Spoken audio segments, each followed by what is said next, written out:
Welcome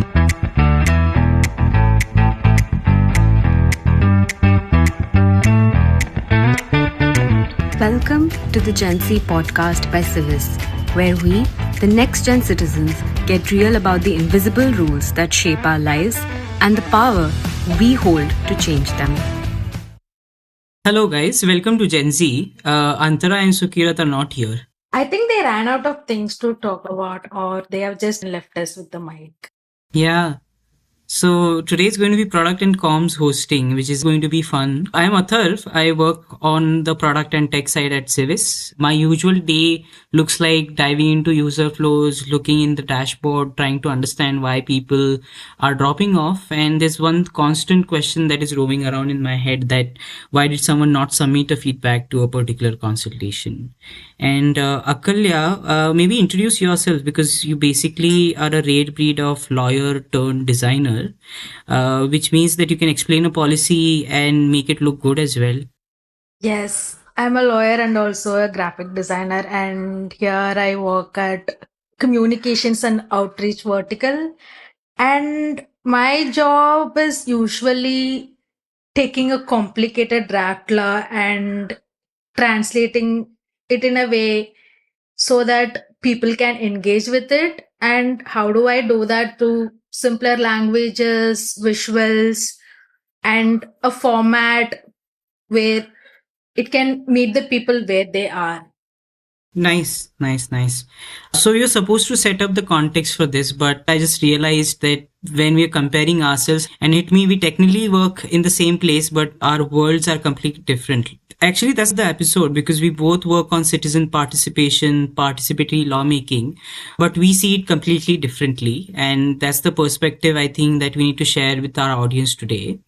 And that's the basic question, right? How do you even know if citizen participation or participatory lawmaking is working? Because participation sounds very straightforward, like a consultation opens, people comment, and systems work. But on day-to-day basis, I think it's not that simple. From my lens, I think participation looks like numbers: how many people have opened a consultation, how many people have read a consultation, and at the end, of course, we treat conversions and submissions that people have responded to a consultation. Akalya, yeah, anything to add? But if you see from the ground, it looks very different, right? It looks like hesitation and people unsure if they're even allowed to speak. Maybe people read everything, but they are not responding. And there are people who actually want to engage, but they don't really know how to engage with the system. So I think this episode is really us trying to sit with this one basic question. When we say citizens are participating, how are we actually measuring? And what are we actually measuring, right? Is it activity? Is it access? Or is it trust? Yeah, that's the $1,000,000 question, Akalya, because yeah, measuring is something that I do, and it's start of the month actually, and it's me starting to look at charts, trying to translate citizens pattern and how many responses we got for certain consultation. And the first trap data creates is that it makes participation look clean. Like how many people opened the consultation, how many people stayed, how many submitted, right? But the more I look into it, the more I think the most important behavior is before submission. There are people who open the consultation multiple times but never submit. So what might lead them to never submit that, right? There are people who scroll, read, spend time, and then exit. So participation really starts earlier than we actually try to measure it at Civis. The system counts submissions, engagements, and stuff like that. And my product instinct always says that people drop off and we have a problem of friction to solve for. So, Akalya, from your side, what's missing?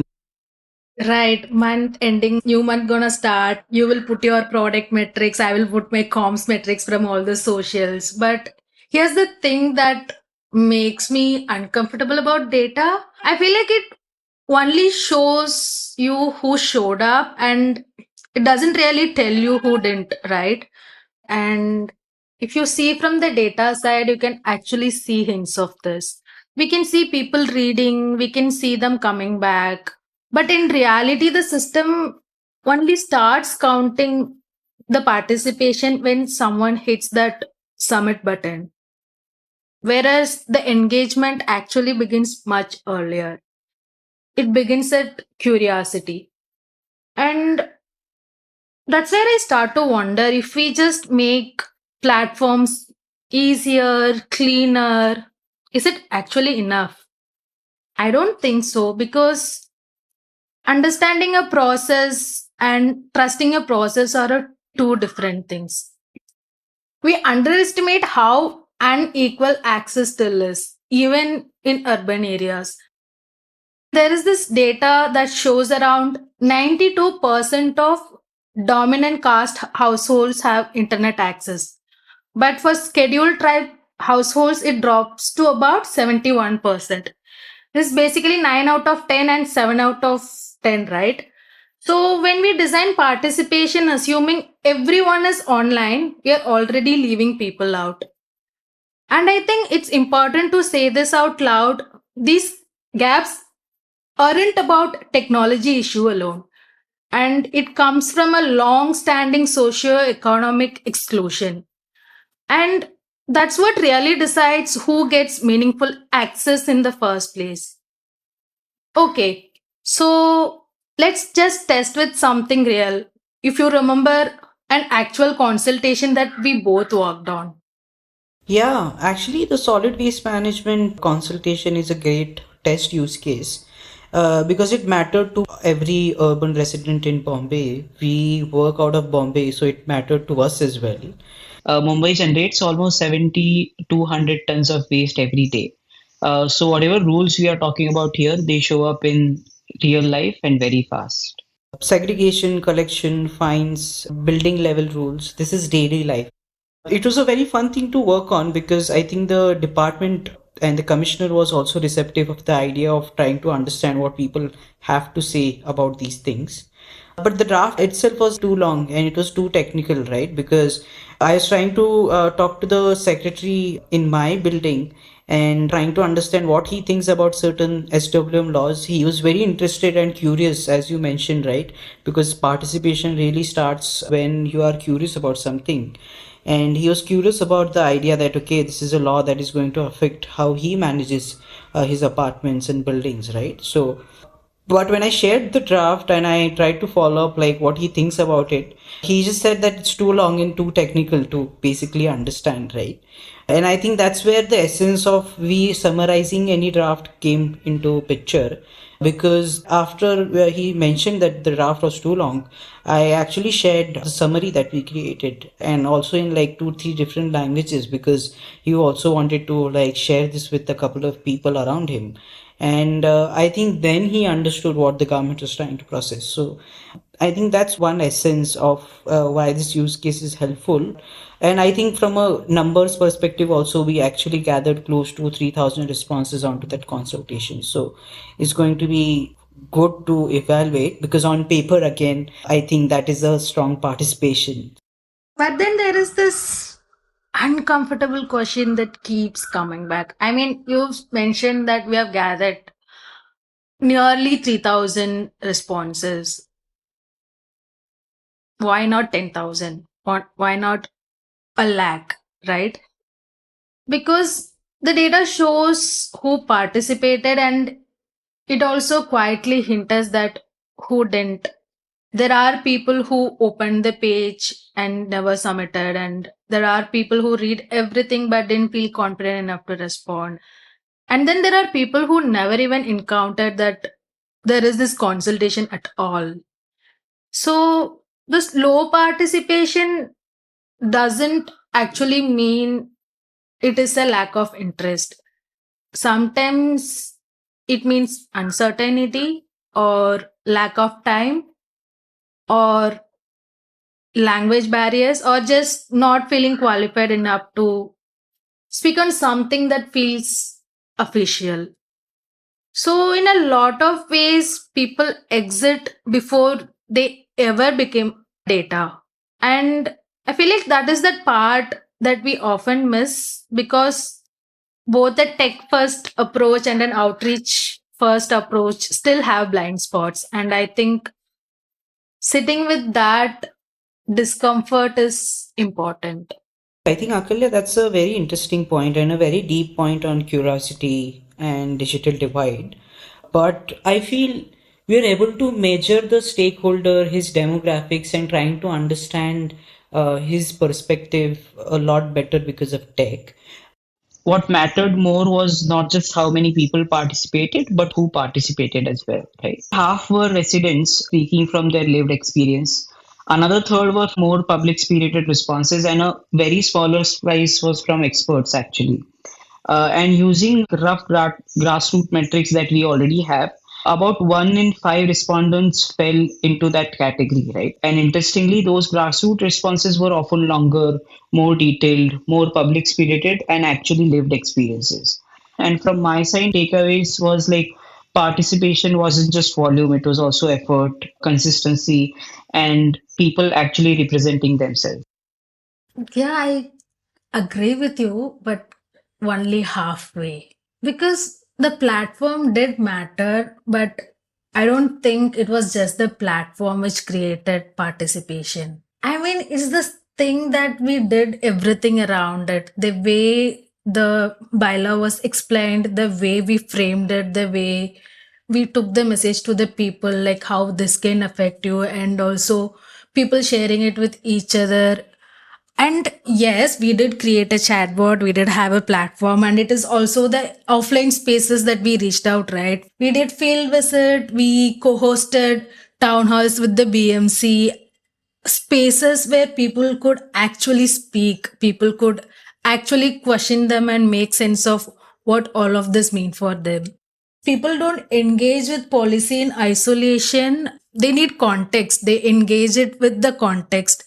And I think what this really showed for me is that, of course, technology did create the possibility of participation, but it doesn't really created the intention. And of course, the platform is making it easier to speak, but it can't really make someone feel comfortable speaking. And that comfort, it comes from trust, familiarity, and also the context. Yeah, I agree, and I see where you are coming from. I think considering how people responded and the level of analytics that we were able to perform on the responses, right? There is a familiarity with the particular context because this is a lived experience kind of situation. And you're right, when people already have context, I think they are able to express themselves better. Yeah, I think we are kind of coming together because scale of participation will really happen when both the sides align. And if people are coming to our platform and if it confuses them, they leave. On the other side, if the platform is perfect, but no one feels invited to show up, they never arrive, right? Right, that's fair. That's fair. And we actually saw that when the messaging changed, we saw behavior change in the data as well. So participation wasn't one thing, it was multiple things coming together and then making sure that we're able to get the data or get people's actual sentiment around the whole thing. Yeah, again, the kind of responses that we were getting, particularly with SWM, was like a lot of people saying that they do segregate their waste, but it gets mixed again. And also, they are fine with getting penalties, but the system also has to work. So, people were in just rejecting responsibility, they were asking for a system that makes participation possible. Yeah, and then there's the fairness question, right? Because who is being asked to comply and who is actually being held accountable? Exactly, exactly. Because the moment it feels uneven, people can get disengaged. If it feels like the burden is falling on you while the system isn't actually holding up its end, trust drops. And once the trust drops, people stop seeing it as a shared effort. It starts feeling like something that is being imposed on them. And this wasn't one channel, I think. We used multiple ways to reach out to people as well. So we had our web platform, WhatsApp, and on ground service. And if you keep it online, I think there are certain things that you're not able to reach. But I think what Akalya was also talking about is that we were able to do a lot more on ground surveys, right? And we have seen similar patterns elsewhere too.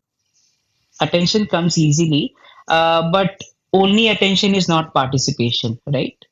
Again, participation needs a context, like I was mentioning before. It needs language, people who can relate to it, and it also needs trust. And that's why should I care has to feel local, and what do I have to do next has to be very simple. Agree, agree. One interesting aspect that we tried to solve the problem of participation using some novel technology was using conversational agents. So we were part of this program from Ek Step Foundation and Sarvam AI, wherein we created a conversational agent wherein people can come in and ask certain questions about the policy and then share their feedback. Do you think that tries to minimize the digital divide, and we were able to reach the grassroots stakeholders at scale using those experiments? Yeah, it was a very fun experiment. We saw a lot of people engaging with it, particularly with the labor law consultation. And it's again one step closer. It's not a text format, like you open it, you type it out, and submit it. It's more like I call, I ask about the draft law. If I have any follow up question, I follow up in the same call. So it kind of showing two-way, but it's not exactly us from the ground level. You see, like one of our PLIPs took that IVR number, the poster that we made to the ground, interacted with the people. So IVR plus that extra effort to make it more work on the ground, I think that is something that would be a hit if the product and the communications come together. Yeah, it is always people plus something. So I think if you want to look at the whole ecosystem of public participation, it's always public first and then the technology that comes to make sure that or enable public participation. I think that's a very good note to close on. Yeah, we are nearing the end of the episode, and I think it's our duty to continue the tradition of asking what's the Gen Z moment, what's the active citizen moment that we had recently. Do you want to go first? We recently closed our awards, which is something that I feel was a very fun thing to look at. So, Civis conducts these annual awards every year, wherein we facilitate certain government departments that do good job at doing public consultations. And I feel being just part of that ecosystem and understanding the data of all the consultations done throughout the year and choosing the best one, that was very cool. And I feel that responsibility and making sure that the right person is getting awarded was very good in the sense of active participation and active citizenship. What was yours, Akalya? Okay, you exactly talked about the work that we did last week. What did you do outside of work, outside of awards? Okay, you caught me here. So I think responding to a consultation also an active citizenship. And we have this race or a scoreboard internally within the civis team, which I am probably winning. I am on my hat trick month. So if I respond to more than two consultations within this month, there'll be three straight months wherein I have responded to more consultation. That is active participation for a quarter and not for a week. Lovely, lovely.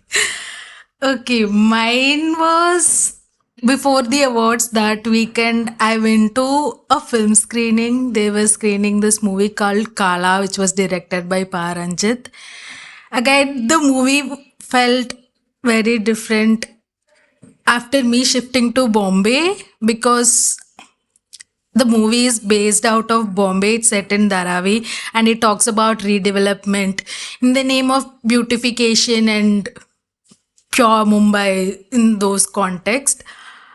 After the screening, there was this discussion which happened with the resident of Dharavi, especially a woman who also happened to be a very integral part of the movie's research team. And there were like lot of audiences, they were also started sharing their how bastis have been targeted to, being pushed away. And there was this one person, he asked like, what as an outsider I can do, and the answer was like, you just stay aware, you just be aware about what is happening around. And I think that's really stayed with me. Perfect. That's very interesting. And I think on this note, we should ask our audiences as well what is one active citizenship movement that they have done this week. And do let us know if you want more people from the Civis team to come on the podcast, share their thoughts. And cheers. This is a goodbye and hope to see you soon.